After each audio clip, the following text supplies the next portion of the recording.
Welcome to Linda's Corner. My name is Linda Bjork, and today we're going to be talking about the dangers of unresolved trauma. I'm delighted to welcome special guest Danielle Bernock. Danielle is that lady on the internet who loves you. She is an international award-winning author, speaker, podcast host, trauma-informed self-love coach, and the founder of 4F Media. You can reach Danielle at her website, daniellebernock.com, and I'll include a link in the description. Welcome, Danielle. I'm so glad that you could join with me today. Oh, thank you for having me. I'm really excited to get into this. I am too, because this matters, and it matters to me, and it matters to people who are listening. And I know one of the things that we're going to talk about a little bit later is that we can actually be dealing with the effects of trauma, and we don't even remember that there was a trauma that took place. And that's kind of an idea that is a little bit baffling to some people. So I'm excited to get there. But is it okay if we start with kind of your story of who you are and why you do what you do? Oh, it's a very long, involved story, so I'll give you like the cliff notes. I had a lot of childhood trauma growing up. Did not know that because I dismissed it as just normal, which is extremely common with people. That's just the way I grew up. They think that it is normal. And it wasn't until I had been married a number of years, had a lot of emotional issues and mental health issues, physical issues, lots of issues. I had subscriptions, as they like to say. I had lots of issues, but I didn't really understand why. And I came across this book when I was in a store and it said, Trauma, the pain that stays. I'm like, I got some of that. That pain that stays. I'd never heard the word trauma before. And I think that's really interesting. It's become much more known in society now, but years ago, trauma was something that was other people had. They connected it with war and things that were very, very intense, catastrophic. So for an everyday person to have trauma, it's like, no, I don't have trauma. What are you talking about? I hadn't occurred to me. And reading that book opened my eyes to, wow, I have some trauma.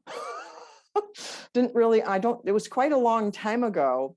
And it wasn't until I wrote my first book, which I didn't do that. I didn't sit down to do that till I was 54 years old. So I just want to pause here and encourage your audience that it's never too late. It's never too late. I was 54 when I sat down to write it. I was 55 when I published it. And writing it is how I learned much of the trauma I had had, because my counselor helped me uncover things, validate things that I dismissed as normal. But I was reeling under the pain of that for years and years and years. Like I said, emotional issues. I had relationship issues because you play it out in your life. I had physical issues because the body keeps the score. You've probably heard of that book.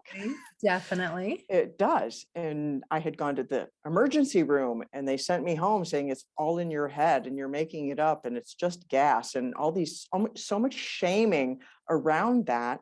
And trauma causes shame in and of itself. So when you have the shame piled on, you just push it down further and further and further, because it's extremely important for safety to heal from trauma. It is, and it doesn't go away. And this is something that is so important for people to understand, that when we have these experiences and it is affecting us deep down inside, it doesn't go away. Time does not heal all wounds. It carries them really nicely, and you might forget, but they're still in there and they're festering and causing these issues deep down inside, which is so important that we address them, because once they have been addressed, then we can heal. And that is the whole purpose of why we want to uncover these things. Because again, when we're talking about, oh, that was a long time ago, just forget about it. Don't think about it. The idea is not to bring up old trash so that we can live in trash. It's like a river where there's something buried underneath and it won't heal until we remove the source. And I loved when you were talking about going to the doctor. I don't love what happened to you, but I love that you brought it up, that a lot of times maybe they can't figure out the source and there's something inside. And we have this title of psychosomatic, and people used to think that means it's all in your head. There's nothing actually wrong with you? And now, and I thank Dr. Bessel van der Kolk for writing The Body Keeps the Score and helping it become mainstream, that Mhm. people recognize, no, there is a connection between our mind, our emotions, and our body. And I've talked to lots of medical professionals who say, a good 80+% of the things that they see people in the doctor's office for Yes, are stress related. They are trauma. exactly. So it matters. So what you're doing and saying matters. So thank you, thank you, thank you. Oh, and I would like to just bring up that psychosomatic again, Oh, yes, please. because people do, they misunderstand the word itself, Correct. because you get told it's all in your head, which is right and wrong at the same time. Because it's not pretend. They say it as if your problem is pretend, you're a hypochondriac, it's just not really there. But what it actually means is your mind is causing a thing in your body that is actually making you sick. Your Right. brain, your mind is making you sick. It is caused by something going on in your mind, and it is an actual real thing happening in the body. Your body is somatizing your experience. And that is such an important clarification. So thank you for helping to make that clear, because it matters. And it's also really interesting. We also still have this stigma. We're working on it, but it's still there. If I have a physical issue, if my leg is broken, I can get sympathy, zero judgment. Let's go get some help and get this taken care of. But if I say, I have a mental, I have emotional, I've got these problems, I'm struggling with something, then people say, oh, shh, it's just get over it, just stop it. And it doesn't have that same level of understanding and empathy. And we're working on it as we talk, as we raise awareness, as we say, hey guys, you're not the only one. We're not the Right, only one, and you're not crazy. There's right. actually something going on. And the cool thing is, where things at one point in time, and Dr. Bessico, Vanderkolk, that guy mentioned it in his book. He said, they used to just say, we have no idea what to do with you. You're crazy. Maybe that's the best solution. And now we've come to where it's like, oh, we understand what that is. And the next step is, and we can heal it.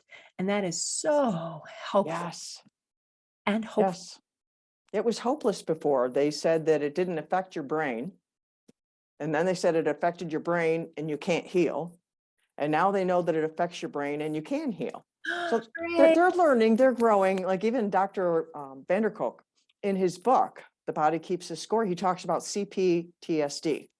That's actually, the psychology people are not recognizing that. People have that. I hadn't learned about it till after I knew I had it to find out what it is. But these terms can be helpful, but I also want to pause here to encourage your listeners that you don't have to know the terms to heal. Oh, is it? I started healing from childhood emotional neglect before I knew the term. It was just my counselor said something went terribly wrong. And that was enough for us to get to the bottom of, well, what went terribly wrong? We didn't have to know the term. You don't have to have a label. You don't have to slap a label on it, though it can be helpful. But sometimes those labels make a person stay there instead of address it and heal from there. So if you use like a label, just like a street sign, but you're going to keep going down the road, it can be helpful, but don't get locked into the labels. Oh, I love that. I'm so glad you brought that up. And one of the words that you used as you were talking about visiting with your counselor a few minutes ago, and you mentioned about being validated. And I thought, ooh, I want to talk about this word, because it can mean a good thing. And it can also be a scary thing that keeps you stuck. Because sometimes when we're dealing with our issues and it's like, okay, here's where I am, and I am sad and miserable, and I deserve to be sad and miserable. I've earned it because I've gone through really hard things. And then you use those really hard things to validate yourself and say, this is why I am who I am, rather than saying, oh, that's why. Okay, well, let's fix it then and move on. Yes, And yes. there's a really big distinction between, again, we're trying to find a solution, not someone or something to blame. Mhm. Because if we're in this blame game, you win. You found something to blame, and now you can be in misery for the rest of your life. So good job, you win. It's a crappy, crappy prize. Yeah, you don't really win. You really lose that way because you live in the victim place and you don't thrive in life. And you can survive, and surviving is better than not surviving, but thriving is so much better. And people need to be fed the hope that there's something more after that. Because sometimes when someone has crawled so far to get out of the hole of, despair into surviving, they think they've arrived. And so they need the picture painted that there's still more. You can actually be happy. You can actually have joy in your life. You can actually feel like you have purpose and impact and significance, and you can help someone else. And this message is for everyone, not a chosen few. It is not Amen. just for Danielle because she's special, although No. you are. Thank It you. is because this is for everyone. Amen. And that makes all the difference. So I would love to hear. Tell me about why you are the lady on the internet who loves you. What is the message that you're trying to share? Well, there's kind of two prongs to that of when it started, what the impetus was that got it started. But the way I've been able to get traction on it and really root in it and like hang on to it. It started right before the pandemic, actually. I was working on getting comfortable doing videos, and I was, doing challenges, doing one every day. And my heart went out to people who were suffering. It wasn't even shelter in place then, but people were suffering with the pandemic and fear of the pandemic, and it hadn't come to America yet, where I'm at. I just wanted to encourage people that, because love drives out fear. So I wanted to bring love into their life to drive out all this fear that was surrounding it. But then I made commitment to do a live video every day of the lockdown or shelter in place or whatever it's called, where the various people live. Little did I know that would be 70 days long where I live.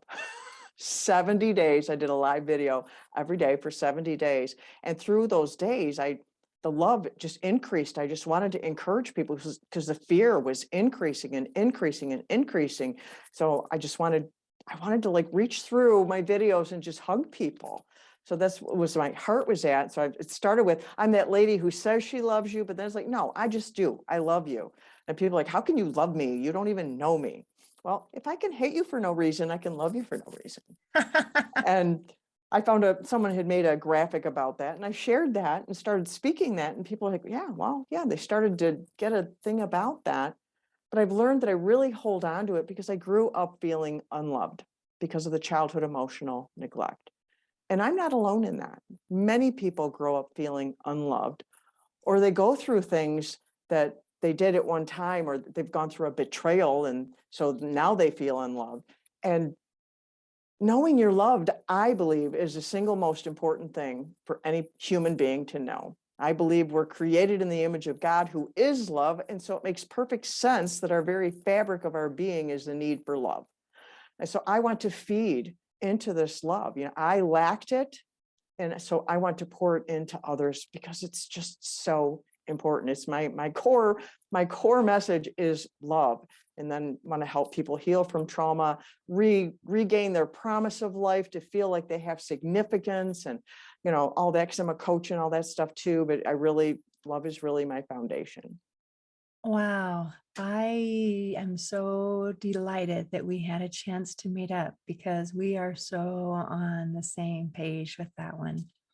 That is what matters. Yes. We run on love. We are love. The desire to be loved, the desire to share love, that is everything. And Amen. how beautiful that you use that as a way to help drive out the fear. Mm-hmm. When we are loved, we feel loved, there's no reason to be afraid. Mm-hmm. And And that that's what heals, matters. because one of the side effects of trauma is getting stuck in the fight or flight, which is the fear, getting stuck physically in your body, but it can get stuck in your emotions and all different places of our beings. And the love is what drives it out. Love will heal that. Love can be as pervasive as the fear to drive it out so that you can be just completely set free from that. I believe that if people will do the work and just fill themselves with the kind of love that they need, everyone needs different things. There's lots of therapies, and I'm not against any of them. I think they're all great, but you got to find out what's going to work for you. Oh, I agree. So, can you give us some suggestions of how to do the work so that we feel loved? Well, you have to fill up on love. You have to feed on it. You have to, well, I have a process that I take my clients through. It's called SELF, which is an acronym for see, expose, love, and free. And it's a process that I believe God took me through to heal me. And it was like layer by layer, like an onion. You know, you have to see what is going on in your life. What's your problem? You know, and then you have to, you know, look under the rug where you swept everything and expose why you had that problem. Then you have to love, you have to put love on yourself. You have to start loving yourself. You have to receive love from God. If you don't believe in God, receive love from your family, however you can get that love in there. To get that love in there, because that gives you the courage to take action, to do something about it, to make a difference in your life, whether you start, you know, reading a book that will feed you, or you start listening to a podcast like this podcast you're doing, that people will start feeding on these things and getting different inputs into your life, because what we put in us is what comes out of us. And so the things that are broke, we've had things put in there that broke us. We have things put in there that make us feel bad. And so we need to drive that out with the love. And so you do that over and over again. After you go through that, then well, where am I now? Where am I at now? Why am I there? Why did that work? Why did that not work? And things like that. And you go through it over and over again. So layer by layer that you get free. Wow. I love it. That is absolutely beautiful. So as you go through the process of self, and I did watch your video on that and I thought it was terrific. So I'm so glad that you brought that up, to be able to see and to expose. Would you mind explaining the difference between the seeing and the exposing? Oh, certainly. Seeing is about awareness. It's superficial. And when I take my clients through that, I encourage them, don't overthink, don't go too deep, like first response. Very, very superficial, just awareness. Like I see the skin on the outside of my hand. Whereas expose is like, you know, you peel the skin up, you look underneath. Because awareness all by itself, although it's good, it's only good to a point. And if we don't go past awareness, it actually becomes harmful. Dr. Caroline Leaf uses the term detrimental. I love that. Because if you're aware of something, but you don't do anything about it, like we talked about just a little bit ago about being a victim. If you're like, oh, great, I blamed them, I'm aware, cool, then you're stuck in your pain. You haven't made any progress, but we have to go past the awareness. I'd share a story in a speech that I shared at an event recently about a bear, a Romanian bear named Ina. And she was in a zoo and they were abusing her, but she was in this little bitty cage. All she could do was walk around in a circle. I mean, this poor black bear could walk around a circle, plus they were abusing her. And people found out about it. They became aware of it. You know, if they would have just became aware of it and did nothing, that would have helped Ina. She'd still be in the cage being abused. But they did something about it. They spoke up. They wrote to the government. They complained. They did all these things. And for years, and 20 years later, Ina was rescued by a bear sanctuary. So it's a sad story. She was set free, but because she had been stuck in that so long, plus she's a bear and not a human being, humans have much more capabilities of healing. When they set her free in this bear sanctuary where she had her own nest, she had this grove of trees, she had her own swimming pool, all she did was walk around in a circle the size of the cage she'd been in for 20 years. She was still stuck inside of herself because of that trauma. And see, that's what we can do too if we won't do the work. We can stay walking around in the circle in our own minds. We can relive the same thing, relive the same thing. Reliving it doesn't heal it. You have to do something with it. You have to reprogram those thoughts. You have to reconceptualize them. You have to write a new ending to the story. So it's interesting because I just recently wrote a letter to my younger self. I've heard people doing this before, and I've thought of doing it many times, but a lot of times people, they do it when they're a lot younger than I am. They do it about just one aspect of their life. And I'm like, man, I got like this big pile. I'm going to write a book, which I did. I wrote a book, but it wasn't a letter to my younger self. But someone had posted a story the other day, and it was still just one thing. But somehow this person inspired me, and I sat down, I just got out a notebook and I just free wrote a letter to my younger self. And it was just so cathartic to address that. And I saw how I had reconceptualized things that early in my healing, I saw them differently. And now I could have forgiveness in places for myself and for others because I understood things that I didn't understand before. So I could see it differently. Oh, that's why they did that. It doesn't make it right, but I get it now. And, you reprocess it and then you have a different story playing inside you. You don't have that old story. That old story is gone. Just like if you want to get rid of your computer, it's good to wipe it clean, but it's better if you get one of those programs that rewrites over it. Because if you wipe it clean, there are people who know how to dig into old technology and get stuff out of it. And sometimes they blackmail people with that information. But if you get a program that rewrites over the top of it, that stuff's gone forever. And that's what you do when you heal yourself. Love can rewrite over the top of it, that old stuff, it's just gone. Oh, and isn't that wonderful? Thank you. I loved as you were talking about looking back at what someone did. It's like, oh, I see why they did that, but it doesn't make it okay. And I Mhm, love that. And I want to just kind of hone in on that for just a minute, because as we're talking about trauma, and mhm, as children, trauma usually is inflicted on us by someone else, mhm. which means now we have to rethink our relationship with that person who is often someone that we love and care about. And to be able to come at it from the, I'm not trying to blame you, I'm not trying to excuse you, but it's helpful if I can understand, and to be able to have compassion for that person and Right. compassion for myself. And when we deal with these traumatic events and we respond the way that we do, it is our self-preservation. Mhm, And so for some people, they might have forgotten it, or they might go into fight or flight, or they might freeze, or they might, whatever the situation might be. And we need to have compassion for our responses, because that was at that time our body and our mind's very best way to mhm. preserve ourselves. Right. So, however we responded, even if we think now, oh, that probably wasn't the best way, we can still have compassion and say, I was doing the very best I could with the information that I had. Yeah. Okay, so now let's rewrite things. Right.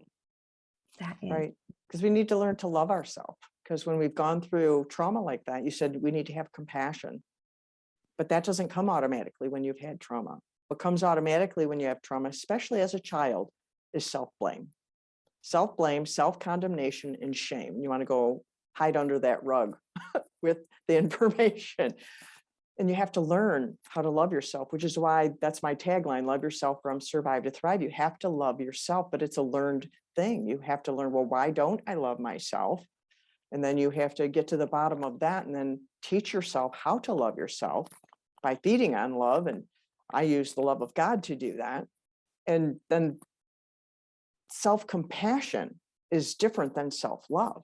mm, Self-love is how you see yourself. Self-compassion is how you treat yourself. how you see yourself and how you treat yourself. Oh, Right. I like that. It's so fun to hear different people's definition of what this means and what that means, because we Mhm. use the same words and it means completely different things to different people. Right. I love that you clarify that. I've had one guest who said she defines self-love as different from self-esteem. She said self-esteem is that you have, you can do things, you have talents, you have skills. And self-love is I have value when I'm not doing anything. And I thought, oh, okay, I like that. I So like that too. like ourselves, and we need to treat ourselves kindly. And Mhm. I love as you talking about when we're young and the self-blame and the way that we understand things. And it reminds me of a friend I spoke with recently who endured a horrible trauma as a young child. He was 6 and his father committed suicide. And in his little brain, trying to make sense of the world and understand things the best that he possibly could, he thought the only explanation is my fault. Yes. He's dead because of me. And that led to a lifetime of shame and guilt and silence, because he was part of something so horrible. And it wasn't until he was in his 20s and Mhm. had this aha moment that was preceded by some awful things. But he said, wait, I don't think that was my fault. Exactly. But the stories that we come up with that is our best explanation of why things took place, it is Mhm. because it's my fault. A lot of times divorce, well, they left because of me. I was bad, or I didn't measure up, or something happens. Abuse, I must have deserved it. Mhm. Something happened. And Yeah, we need to re-look at those things and to expose them. exactly. No, let's rewrite this story. Let's look Right. at it again with our adult understanding and look at what's really going on so that we can rewrite and fix that and become free. Yeah, we need people to help us too, because we heal in community. Healing happens together and we learn things from, you know, listening to podcasts like this, reading books, and studying people who know a lot about things like Dr. Van de Kolk and Dr. Gabor Mate. I learned from him. I don't know if you've seen the movie, The Wisdom of Trauma. If you haven't seen it, I highly recommend it. It's such a fantastic movie. But Dr. Gabor Mate, he explains why children blame themselves, because children do. It's what they all do. They all blame themselves. Well, why? They blame themselves because most of the time the trauma takes place at the hands of a caregiver, a loved one, someone that they need. And so they cannot make a villain out of this caregiver because they need them. So they can't be the villain, so I have to be. Interesting. I was like, wow, that was just so profound when I heard him. He's very brilliant in how he explains it in such a compassionate view in trauma. It is amazing. It is just amazing. Again, if you haven't seen it, The Wisdom of Trauma, you can watch it free online. If you do a search for it, you can watch it. They're making it available around the world. It's wonderful. Thank you. I love that we have resources to fill ourselves with love and to fill ourselves with wisdom. And it is beautiful. And the more that we're able to put out there and to make available, then I love as we're sharing the message, and we're really sharing a similar message because when the message is truth, you share the truth, but we have a different flavor and maybe a different presentation of the way Right. we say things. And that voice can speak to a certain person. It just resonates. Right. Oh, when Exactly. Danielle speaks, Yes. it just resonates with me. Or when this person speaks, and then other people can say the same thing. It's like, I don't know what they're talking about. So I love that we have so many voices Oh, saying yes. the truth. Yes, it's like a kaleidoscope, or like people all in a big circle around one mountain, and everyone has a different view. It's like, and we need to have things explained differently too, because we speak in a different way of understanding how we were raised. It's like this word for this person might be a trigger, whereas that same word for someone else would be their aha moment. Ooh, that's quite a variety of responses. That's awesome. Well, is there anything that you want to make sure that we cover before we close today? Um, that there's hope. Like I said, it's never too late. And you had said a little bit earlier about reframing it and not blaming in the people in your life. So I want to circle back to that just a little bit. I had a very small family, and all the people that caused trauma in my life are no longer alive. So I didn't have to deal with that when I was writing my book. But one thing I want to share is my mother and I really had a difficult relationship because of her trauma and my trauma. I mean, I had childhood emotional neglect. I had my grandmother died 2 months later. My dad died 4 years later. My brother died. Then I had bullying and public shaming and, rejection in front of the church. I mean, it was quite a big pile of things. But because of that, my mom lost, I didn't process. I was a child when it happened. I lost my grandmother and my father.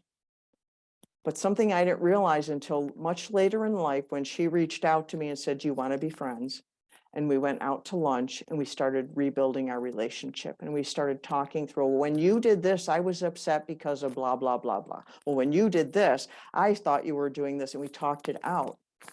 And it didn't dawn on me as a child that when I lost my grandmother and my father, she lost her mother and her husband. Those are two completely different relationships. I had no ability to process that. I was still in the need phase of my life. And so she had lost her father even younger than I was when I lost mine. And so she couldn't give me some things because she didn't have that. So I want to encourage people, if you have family members or loved ones that you would like to connect with, if they are willing, I encourage you to build that bridge. You can't do it if they're not willing. It takes two. But if they're willing, I encourage you to do that. It could cause so much healing in your life that you would just be so blown away by. When I wrote my first book, Emerging with Wings, I was reconnecting with a sibling. And I saw a part of my life I'd never seen before, because we talked about things. It's like, don't you remember this? No. Don't you remember that? And it was very enlightening. And so I want to encourage people, reach out. If you have people in your life that you can talk it out with them, and rebuild wherever you can rebuild. It's never too late. As long as you're breathing, it's never too late to heal or to reconnect. Isn't that beautiful? And I would even suggest that even if they are no longer with us, that you can have a conversation, although it's not going to be two-way, would include some imagination and some visualization. But you Yeah, can, like free writing, maybe like that letter thing. yeah, kind of working through. But how Yeah. fortunate that you were able to have those conversations while she was still here. Yeah. That's wonderful. What a privilege. That's awesome. Yeah. Danielle, thank you so much for everything that you've shared today. You are amazing.